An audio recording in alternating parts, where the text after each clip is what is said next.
preference of women has always been weird to make these choices. My sexual life has been chaotic. So I know where I suspect my problems are, and one of those is sexual deviance. I have been seduced by 16-year-olds. So this is an analysis of Mr. Rutendo Matinyarari. I think most of us know of him as an ultra-tribalist, someone who has Ndebelers with a passion. But we didn't really know where he was coming from, what happened to him as a child. We're talking about the childhood experiences, but it is clear that he experienced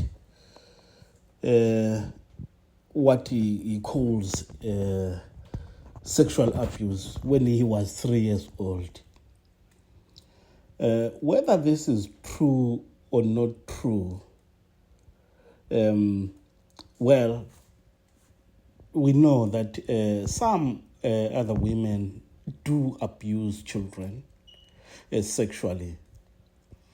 And he is saying his maid or his mother's maid used to sexually abuse him when he was a child. He thinks that he is messed up because of this childhood abuse. However, when you look at how he describes himself, then you begin to understand what kind of a person he is. He thinks, or he describes himself as clean-shaven, without any fat. He doesn't have a big head. He takes good care of himself. He's not married. You know, he thinks so highly of himself. These tendencies are of psychopathic people. If you look at people like Adolf Hitler, they were just as mad as this young man. Sometimes childhood trauma, it impacts on one's ability to control their emotions, or it even impacts on their cognitive abilities. So it's very clear that this man's thinking has been messed up from childhood. All the hatred, all the anger, we didn't know where it was coming from. But now it's clear where it's coming from. His dysfunctional family. He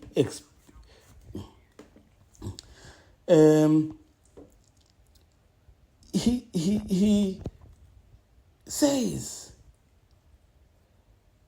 he's a sexual deviant due to the childhood sexual abuse. He has admitted to being a paedophile. In trying to defend himself, he's saying 16-year-olds, they seduce him. How can a 41-year-old be seduced by a 16-year-old girl? If you sleep with a 16-year-old girl, what makes you not sleep with a 10-year-old girl? he will come and defend himself and say, no, the 10-year-old girl seduced me. This is the type of people, this is the type of a person that we are dealing with. I mean, dealing with a psychopathic person like this one is a waste of time. Because these kind of people, they think of themselves as God. They make no mistake. Their ideas are superior. Their tribe is superior. You will hear in this video how he attacks what he calls Mthwakazi ideology, Mthwakazi nation. Today I've got a number of interesting things to talk about.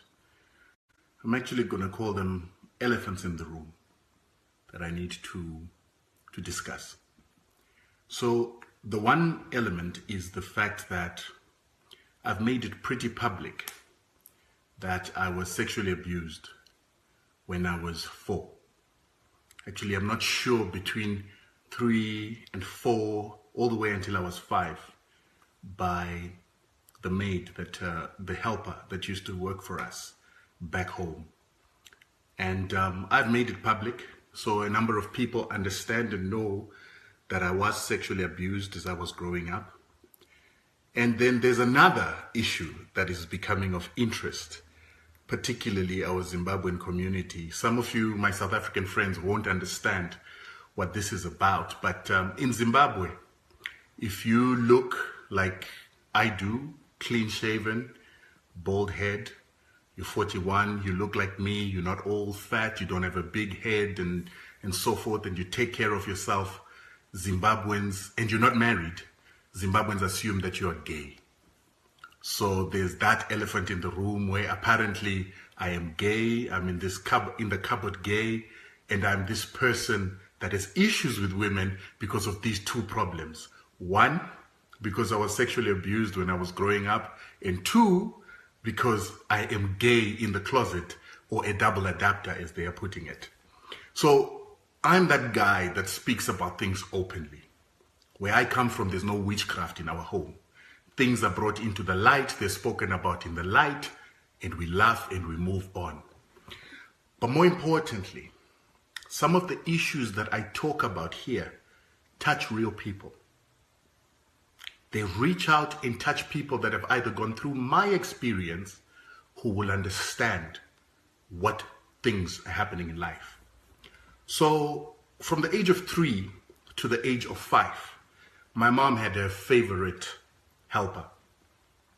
Now, this helper was brilliant at her job, trusted by my parents. But whenever my parents used to leave me with her, she would play around with me. So she would play with my penis, she would put me on top of her and try and put my penis inside her. At the time when it happened, I never understood what was going on.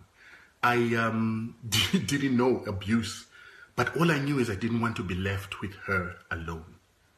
What is ironic is she was a beautiful person, so I liked her as a person who took care of me. But when we were left alone, I hated her because of what she used to do to me.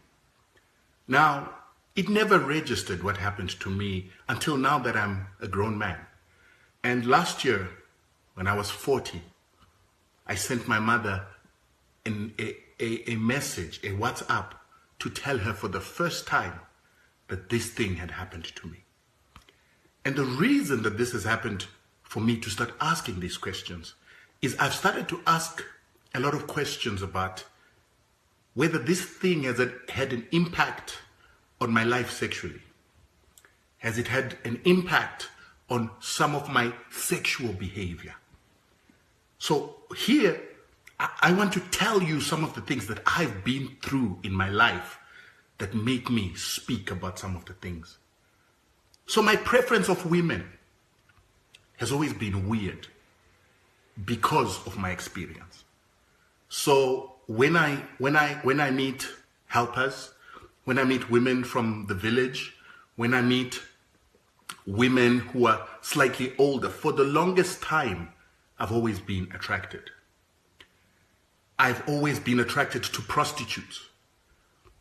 I don't know how it's connected, but I'm just giving it to you as it is.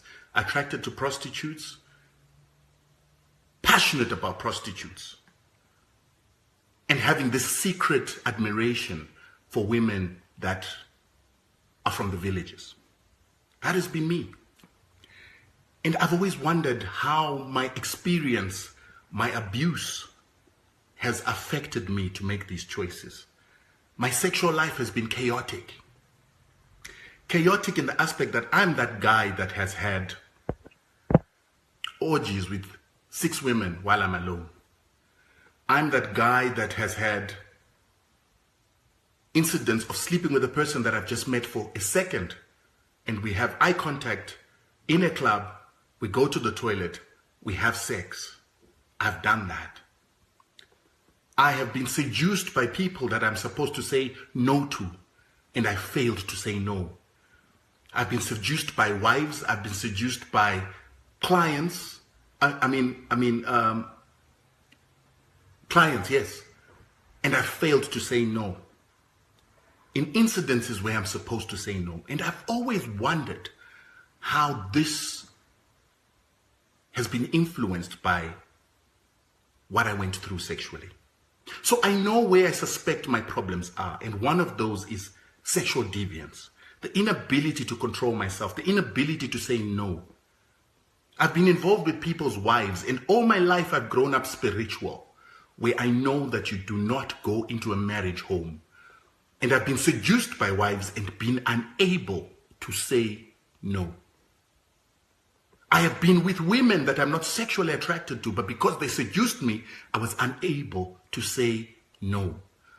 And I've always wondered how that was influenced by my sexual past. So a lot of women think that I am the way that I am because I hate women. No, I don't hate women. I love women. In fact, I love them so much that I don't know how to control myself around them. I have been seduced by 16-year-olds. So a child has just gone out of maturity. They come as a little gang to visit Ubudi in the complex. And then they seduce you. And when you're supposed to say no, you don't say no. I've been there. And it makes me wonder what happened to me as a young man has done to me. So when I'm talking to you women, he blames Ndebele for forming what he calls Mthwakazi groups or Mthwakazi ideology. He calls it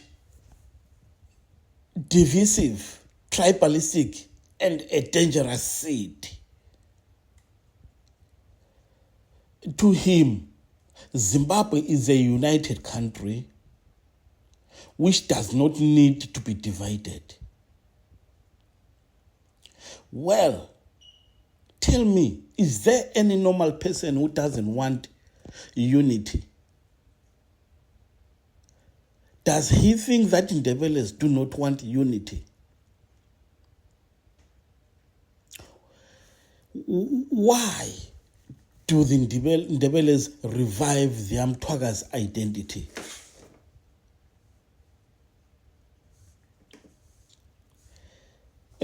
According to him, he feels that the Ndebeles have what he calls a superiority complex. When they came to what he calls Zimbabwe, they took land, they took Shona land, they took cows, they took Shona women, they made a contract with Cecily John Ross to sell the country. All the nonsense that most Shona people have in their heads. I do not blame this person because most Shona people, that's what they believe about Ndebeles.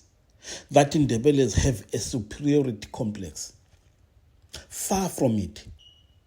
Ndebeles are a cultured people. are a people who respect other people. It's not that they feel superior to any other person. No, they don't. But they love themselves, they love their identity. That's the hallmark of a confident person about themselves. How on earth do you expect it to progress? The reason why Zimbabwe is what it is because it has a people with no identity, a people who do not believe in their abilities. If Ndebeles were ruling in Zimbabwe, Zimbabwe would be a heaven, because Ndebeles have an identity. They believe in themselves, they believe in their abilities. Not that they feel superior to anyone. No. They know that all human beings are human beings.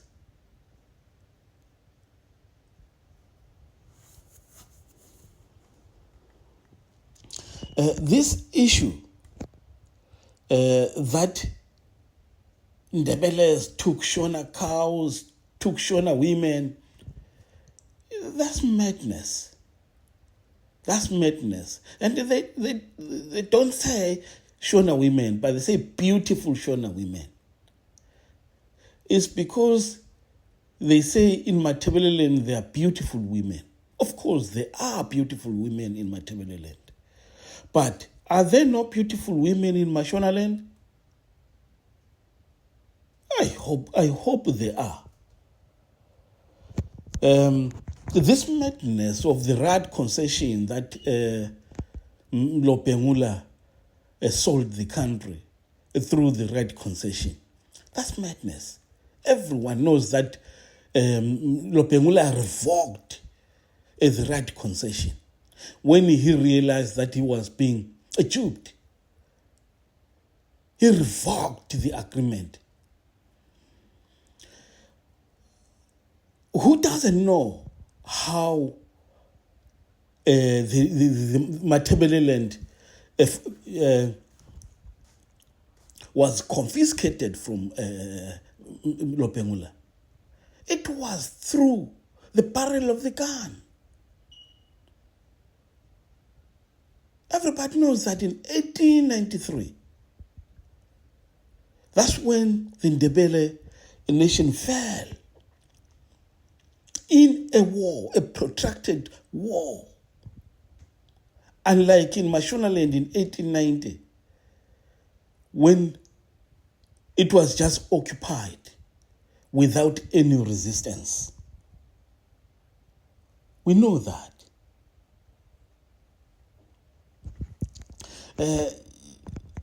Rutendo says Zimbabwe is one nation, is united.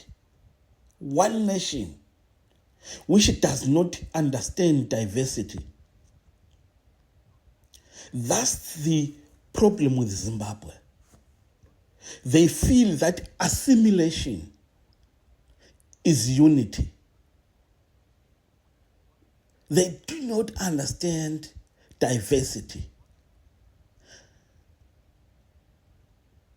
The day Zimbabweans understand what diversity is, that will be the day when people become united. He calls the Mthwakazi nation is the repudiation of the idea of the nation of Zimbabwe. But what he is failing to say is what Zimbabwe means to a person of Mthwakazi origin. What has Zimbabwe done for or to the person of Mthwakazi origin? He blames Ndebeles for tribalism in Zimbabwe. But he is failing to look into what the government of Zimbabwe has done, has failed to build the nation to be one nation. The one that he calls one nation, the one that he calls a united nation. He knows that Zimbabwe is more divided than maybe before 1980 because the current rulers failed in nation building. He failed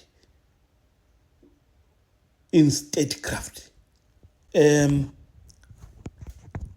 What has Zimbabwe done to or for the Ndebele nation or the Mthwakazi people? Look, from 1980, the Mthwakazi people have been totally excluded from any sphere of life in Zimbabwe. Let me give you an example of education sphere and what it does. From, let's say, primary school, secondary school, the Shona people are teaching in primary schools and secondary schools in Matabele land. Where are the Ndebele people who can teach their own? It's because they are not given opportunities, particularly at the tertiary level, like education colleges. At universities, they are not given opportunities. And once Shona people teach our children at the primary level, at secondary education level, what it means is that they find our children at that formative stage where they can mold them to what they want. And we know that they are changing their culture. Is that unity an assimilation technique which starts at the tender age, killing our children, making our children to be against us, their parents, because we don't work? That brings me to the second issue of employment. We know that employment gives people opportunities of progressing in life, but Ndebele people are not given employment opportunities in Matabele land and throughout the country. Who is employed in Matabele land? In both the public and private sector, who is employed? Only Shonas are employed. Go right now, go anywhere where there are firms, parastatals, whatever, you will find Shonas. From cleaner to top executive, you'll find Shonas. And then you tell me that the country is united, while least Ndebele people are not given opportunities, just merely for being Ndebeles. Matinyarari guy, must be mad. Must be mad.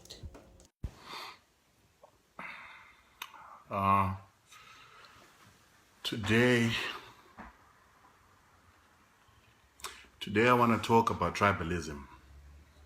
And I'm going to speak in English because I would like everybody to hear me.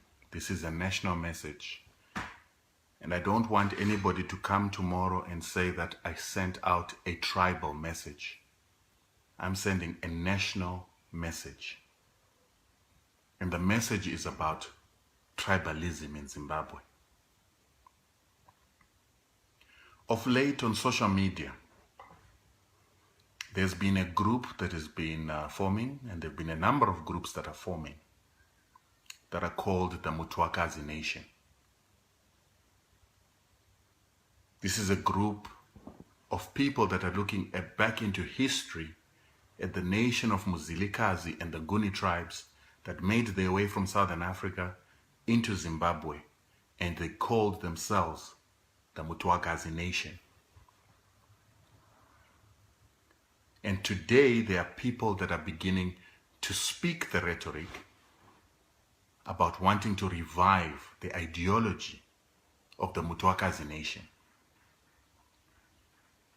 So the Mthwakazi nation is basically a belief system that believes in Mthwakazi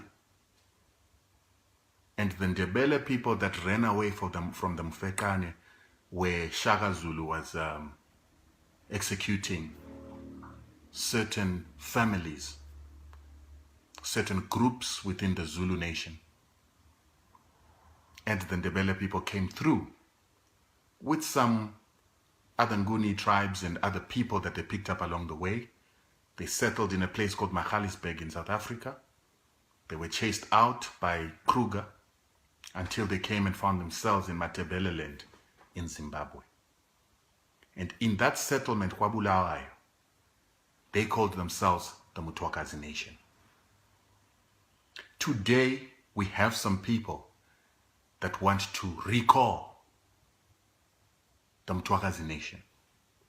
We have people that have even begun to create maps of Zimbabwe that are divided into two, in half. Half is the Mthwakazi nation, and the remainder is Zimbabwe. The Mthwakazi nation would mean anything from southwest all the way to the west belonging to the Mthwakazi nation, and the rest belonging to Zimbabwe. This ideology is divisive. This Mthwakazi nation is divisive, it's tribalist, and it is very dangerous. And I want us to say as Zimbabweans, Mthwakazi nation must fall. Zimbabwe has been through a lot, and the least we need are divisions in a nation that has got 16 tribes. We have 16 tribes that have lived together in harmony. We've got 16 tribes that have never really had any national divisions because we've always considered ourselves as one nation. And now we have the rising of this sentiment of the Mthwakazi nation. Some people that are involved in this movement say the Mthwakazi nation is coming out of the exclusion of Ndebeles in the Zimbabwe economy. Some of them are saying that there's tribalism in Zimbabwe against the Ndebeles. But I would beg to differ. Mthwakazi nation does not start now because of tribal issues today, but it starts from the superiority complex that came with the Nguni tribes when they came into Zimbabwe, displaced Zimbabweans, took Zimbabwean land, took Shona land, took cows, and decided to contract with Cecil John Rhodes and sell off the country as if it belonged to the Mthwakazi nation. These are all things we don't want to remember. These are all injustices that we'd like to forget. And when we were Zimbabwe, before the coming of the white man, when the white man came, we said that all black tribes that existed in Zimbabwe were one. We forgot our differences and we began to be subjected to oppression by one enemy, together alike. And when that happened, we came together and we fought for the liberation of Zimbabwe as black people. The least we need in 2016 is to have a Mthwakazi nation rising to separate our 16 tribes, to separate the Nguni-speaking tribes from the Shona-speaking tribes. We have many issues and many problems in Zimbabwe. The least we need is tribal division. However, we cannot ignore, once we've got a Mthwakazi nation, we cannot ignore to look at its history. We cannot ignore to look at where it is coming from. We cannot ignore to question what the Mthwakazi nation in 2016 means. Mthwakazi nation in 2016 is an expressed repudiation of the nation of Zimbabwe by Nguni-speaking tribes and those that believe in the Mthwakazi nation. It is also an evocation of the recognition of lands that were taken by Mthwakazi and those lands to be annexed or to secede from Zimbabwe to this so-called Mthwakazi nation. That then makes us as Shonas remember what happened to our ancestors.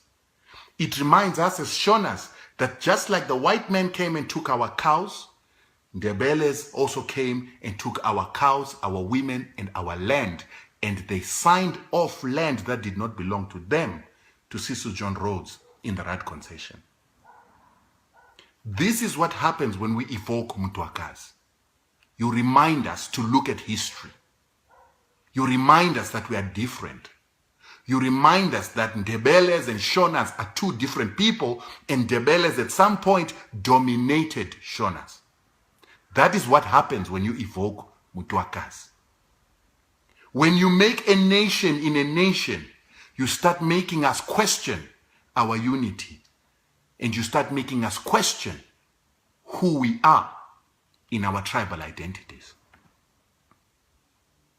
So for those of you that are Ngunis, for those of you that are Ndebeles, if you want a united Zimbabwe, if you want us to deal with all our problems and issues as a people, you must start to speak out against this Mthwakazi ideology. You need to condemn this Mthwakazi ideology. For if you don't condemn this Mthwakazi ideology, if you continue to go with this ideology that says we're a separate people, you are encouraging the Shonas to also look at you as different. If you've got issues, if you have tribal issues, if you've got problems as a tribe and you feel that there are tribal issues in Zimbabwe, let us sit and let us discuss them. And someone else will challenge you and say, which Zimbabwean is living comfortably in Zimbabwe today?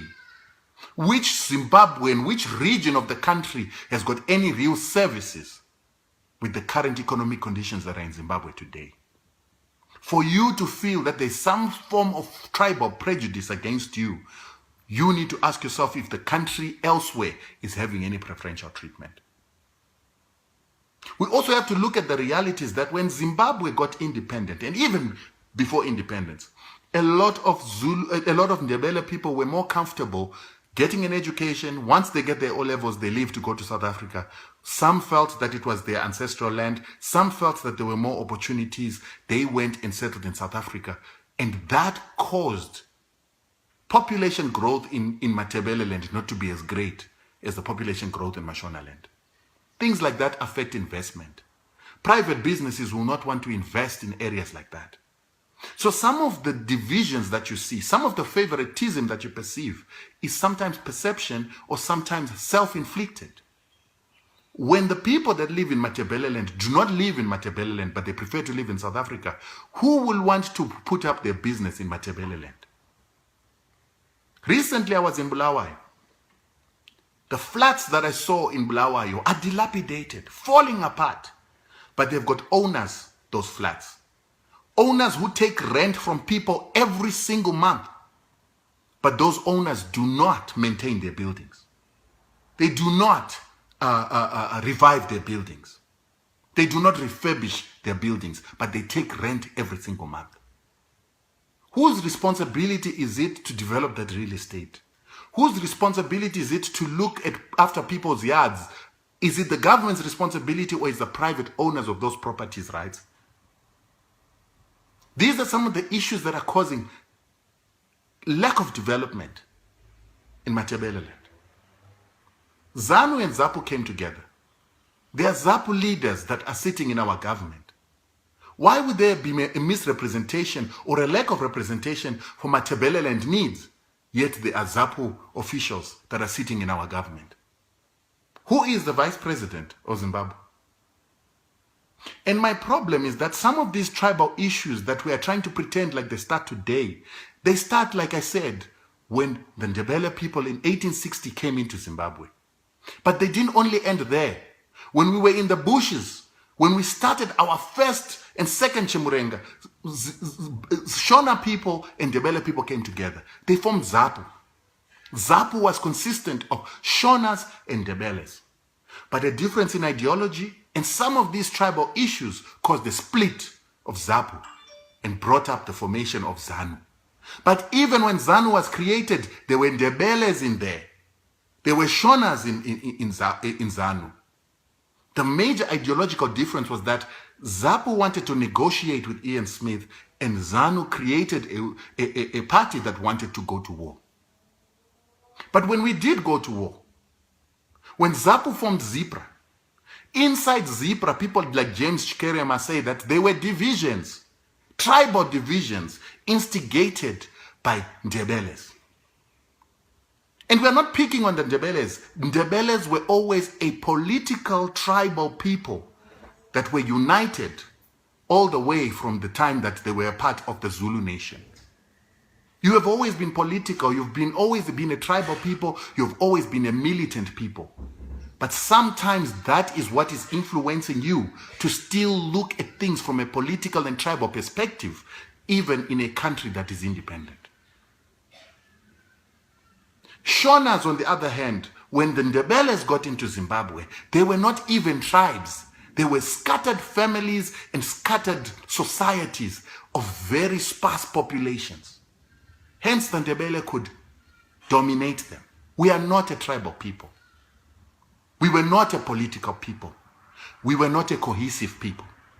And this is probably why when Sisu John Rhodes came here, he felt the need to negotiate with Mthwakazi and Lobengula, because they were an organized political people with a society that was stratified and ranked.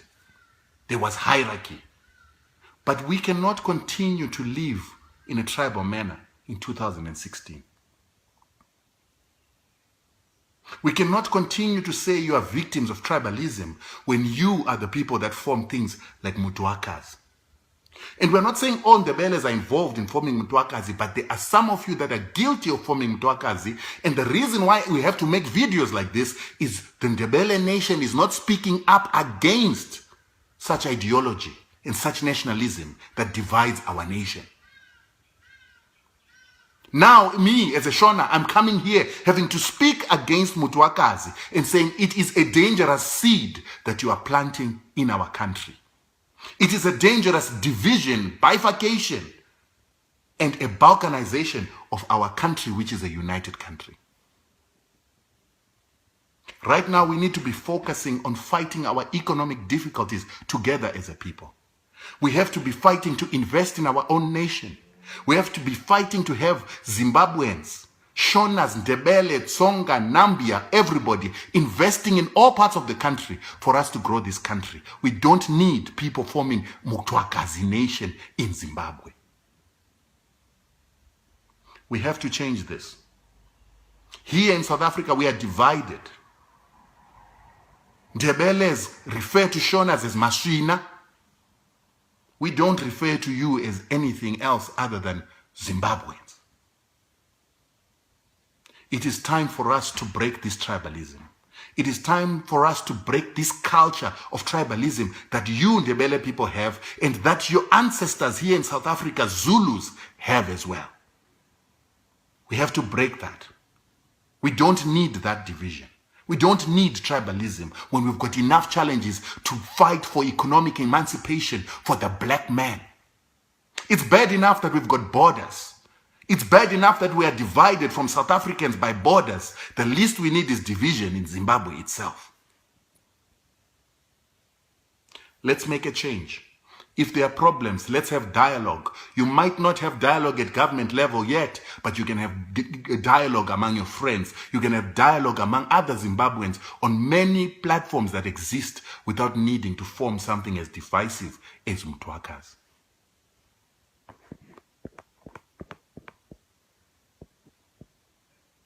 Caesar. MLF has been there for a long time. Their leader is Paul Swela. He's in exile. I hear what you're saying, Caesar, but the rhetoric of this group has become louder over the days. I've even heard some divisive conversations where people are saying the Great Zimbabwe ruins were not built by Shonas. Ndebele people are saying that. And the question is, why would we get to that level of divisiveness? Why do we need to get to those level of divisiveness as a nation? Does it really matter who built the Great Zimbabwe? Does it really matter who built Kami ruins? As one nation, can we not look at all that is in Zimbabwe that is good and claim it? Can we also not all be responsible for the consequences and the bad things that are happening in Zimbabwe collectively? Why are we now beginning to hear this is not Shona, that is not Ndebele, that level of divisiveness? And why are we seeing these groups that are not necessarily having a political ideology, but they're having a tribal ideology?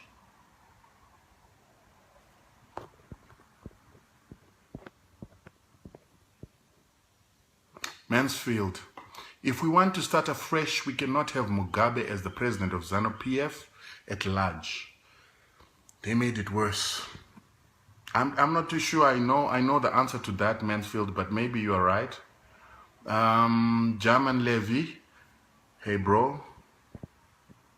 German Levy, Nas Makarova Pachi Ganas. Pele Fortunes, it's a matter of time. Mthwakazi is real. Whether you preach or what, Ndebele and their sister tribes will be free one day. Peli, I hope you're right. I hope you're right that it means freedom for the Ndebele people. But one thing I want you to ask yourself is that if you form Mthwakazi and you start to talk about freedom, you start to talk about taking a portion of our country and making it Ndebele, what is going to be the reaction to that action? Every action has an opposite and equal reaction. So what's going to be the reaction from the Shonas to such a move? What is going to be the reaction to the nation to such division? Gareth, if they've refurbished the apartments, they would have to raise the rent. No brainer. Yes, they would have to raise the rent, but remember that the property value goes up. It goes up on their balance sheet, so it doesn't always have to equate to raising the rent. You can refurbish an establishment that has already been paid off and not necessarily raise the rent, but you have raised your value so that when you sell that property, you're able to get something in return. But if you are refurbishing, and if there was systematic refurbishing of apartments in Bulawayo or Harare, would that not create more jobs for construction companies? And would that creation of jobs in construction not also cascade to other industries, thereby raising the standard of living, raising the salaries, and then therefore allowing those high rentals to be sustainable? But do you then advocate that because you can't raise the rent, you allow these flats to dilapidate to the extent that some of them might not even last another 15 years? And I hate to sound personal, but from your name, you sound white. I thought white people understood property maintenance much better than us Africans, because this is not our culture. In England, there are buildings that are 300 years old. How have you been able to maintain those if you were not refurbishing them? Raymond, those who talk of Mthwakazi are extremists. But to move forward, the provincial names should be changed. The ones in place now have tribal underlying. You're right. I agree with you. Mansfield, what the fuck is Mthwakazi? Come on, bro. I think you should Google what Mthwakazi is. Vincent Mau Mau. Bulawayo was systematically deindustrialized and the Ndebele were frustrated. John Como was used to frustrate Ndebele Zambezi water project. We need the truth and reconciliation. Who is supposed to invest in industry in an area?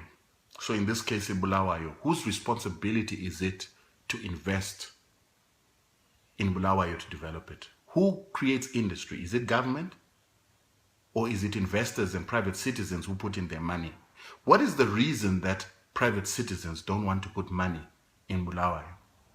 What is the reason why businesses don't want to open in Bulawayo? What was the reason for the deindustrialization? Sieza, Mthwakazi is a traditional name for the Proto-Ndebele and Ndebele kingdom that existed until the end of the 19th century within the area of today's Zimbabwe. Mthwakazi widely used to refer to the inhabitants of Matabele land. Sieza, you've just basically taken that from Google.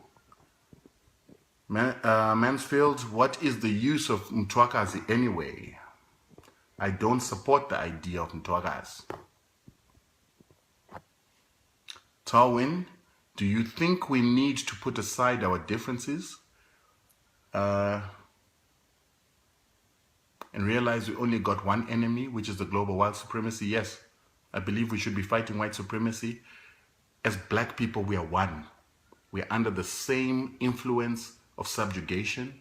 We are under the same impact of white superiority. We are all impoverished in the same way. The least we need to do is to divide ourselves. There is enough land for everybody that lives in Zimbabwe. There are enough resources for everybody that lives in Zimbabwe. We do not need to be fighting to have our country for certain people.